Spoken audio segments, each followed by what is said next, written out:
इतना आदमी था। आप कहते थे कि जी बापू तो चरखा चलाता था, बापू की तो आंतें दुखती थी, बापू के तो हाड़ कांपते थे।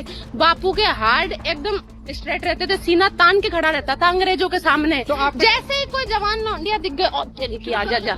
और वो लोग प्राउडली अपने बायो में लिखते थे फॉलोड बाय पीएम मोदी। ऐसे लोगों ने लड़कियों को गंदी गंदी गालियां दी है। तो ये क्या चल रहा है? इस देश में दो कानून चल रहे हैं क्या? यूथ के लिए एक अलग कानून है और बीजेपी और उनके नेताओं के लिए अलग कानून है। ये मेरी पहली और आखिरी गलती होगी। इसके बाद मैं ऐसा कुछ नहीं करूंगी और ना ही वो चीज़ मैंने कभी पोस्ट की थी। एक कल्चरल शॉक है कि हमारी बेटियां इस प्रकार की भाषा कैसे बोल सकती हैं। मैं उन्हें माफ करना चाहता हूं। समाज भी मेरी इस बात को स्वीकार करे। मैंने पहला ऐसा प्रधानमंत्री देखा है बहनों और भाइयों, जो आपके सामने आकर रोता है कि मुझे गाली लग रही है।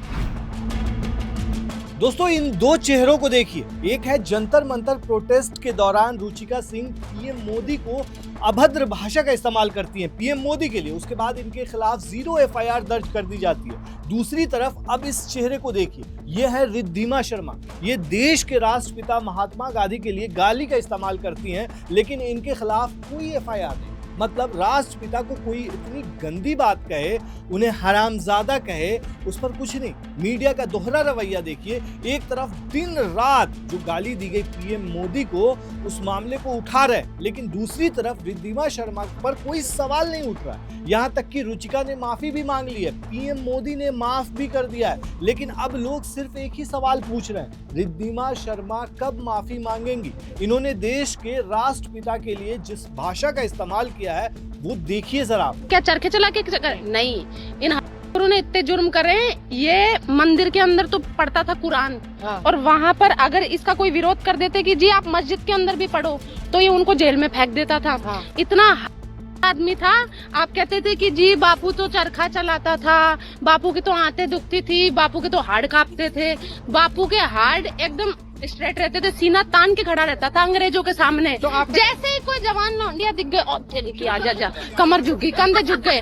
दोस्तों, फिलहाल इनका वीडियो सुर्खियों में, हालांकि ये पुराना वीडियो। वहीं दोस्तों, जिस लड़की ने पीएम मोदी को गाली दी थी, उसे सोशल मीडिया पर इतनी गाली दी गई, और सबसे बड़ी बात, जिस लड़की ने गाली दी उसे नसीहत देने वाले गाली देकर नसीहत दे रहे हैं। मतलब आप समझ रहे हैं, गाली देकर कह रहे हैं कि गाली क्यों दी।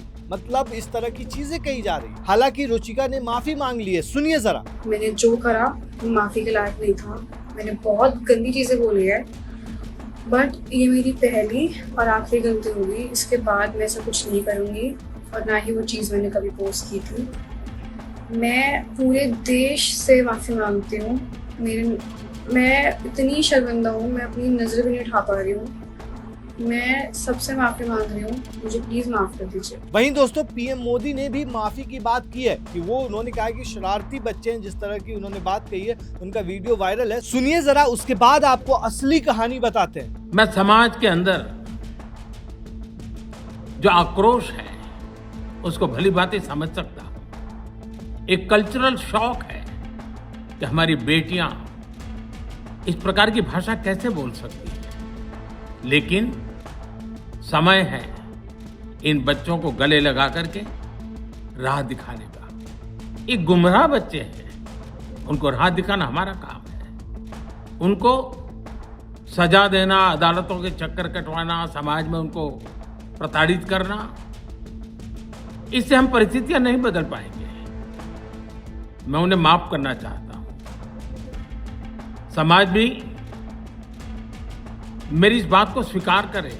दोस्तों, सबसे पहली बात तो ये कि न गांधी जी के लिए गाली सही है, न मोदी जी के लिए सही है, या इवन किसी के लिए सही नहीं है। हमारे देश के पीएम है, गाली देना कहीं से भी सही नहीं है। लेकिन पीएम मोदी ने खुद माफ कर दिया। लेकिन रिद्धिमा शर्मा ने जैसी भाषा और गाली का इस्तेमाल देश के राष्ट्रपिता के लिए किया है, क्या उन्हें माफी नहीं मांगनी चाहिए? अब लोग ये भी सवाल उठा रहे हैं कि आपका पसंदीदा नेता है तो फ्रीडम ऑफ स्पीच, और दूसरा है तो एफआईआर, क्या ये सही है? सबसे दिलचस्प बात यह है दोस्तों, हमारे मीडिया हाउसेस का, जिसको गोदी मीडिया का टैग दिया गया, महात्मा गांधी के खिलाफ अपमानजनक बयान आए, तो कौन से बड़े टीवी चैनल पर आपने प्राइम टाइम में डिबेट में देख लिया, किस तरह की डिबेट की जा रही है? सवाल लोग उठा रहे हैं कि ये दोहरा रवैया क्यों है। वहीं दोस्तों इस मामले को लेकर कॉकरोच जनता पार्टी के अभिजीत दीपके ने जो कहा है वो सुनिए। मैंने अभी देखा कि एक लड़की के ऊपर गाली देने के लिए केस किया गया है। तो एक बात तो ये है कि अगर आप केस कर रहे हो गाली देने के लिए, तो उन बीजेपी के आईटी सेल पर कब केस किए जाएंगे जो इतने सालों से लड़कियों को गंदी गंदी गालियाँ ऑनलाइन दे रहे थे, क्या क्या शब्द इस्तेमाल नहीं कर रहे थे वो लड़कियों के लिए, कहीं से भी वो इज्जत नहीं कर रहे थे लड़कियों की, और वो लोग प्राउडली अपने बायो में लिखते थे फॉलोड बाय पीएम मोदी। ऐसे लोगों ने लड़कियों को गंदी गंदी गालियाँ दी है, उनके ऊपर केस कब होंगे? और बात बस बीजेपी आईटी सेल तक नहीं है, इनके मेंबर ऑफ पार्लियामेंट जो है रमेश बिधूड़ी जी, उन्होंने किन शब्दों का इस्तेमाल किया था एक फेलो मेंबर ऑफ पार्लियामेंट के लिए सबको याद है। यूपी के जो सीएम है योगी आदित्यनाथ, उनका एक वीडियो भी आया था जहाँ पर जो एनआई का कैमरा पर्सन था उसके लिए भी उन्होंने गालियाँ दी थी। तो ये क्या चल रहा है? इस देश में दो कानून चल रहे हैं क्या? यूथ के लिए एक अलग कानून है और बीजेपी और उनके नेताओं के लिए अलग कानून है।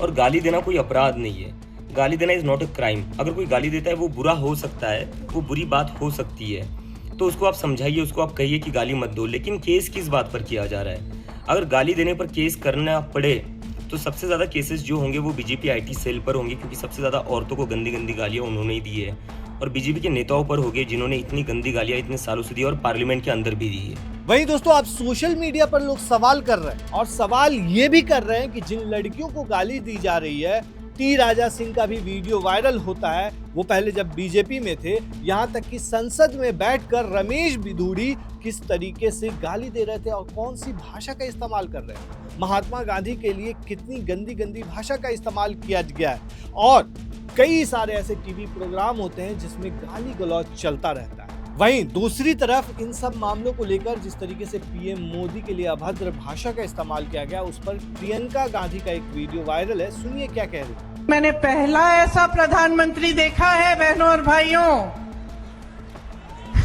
पहला देखा है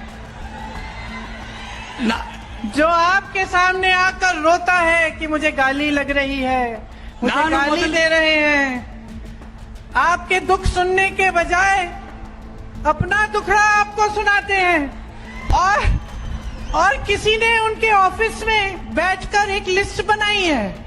अरे आपके दुखों की लिस्ट नहीं है वो आपकी समस्याओं की लिस्ट नहीं है। वो ये लिस्ट नहीं है कि किसानों की क्या समस्या है, हमें क्या करना। वो ये लिस्ट है कि मोदी जी को कितनी बार किसने गाली दी है।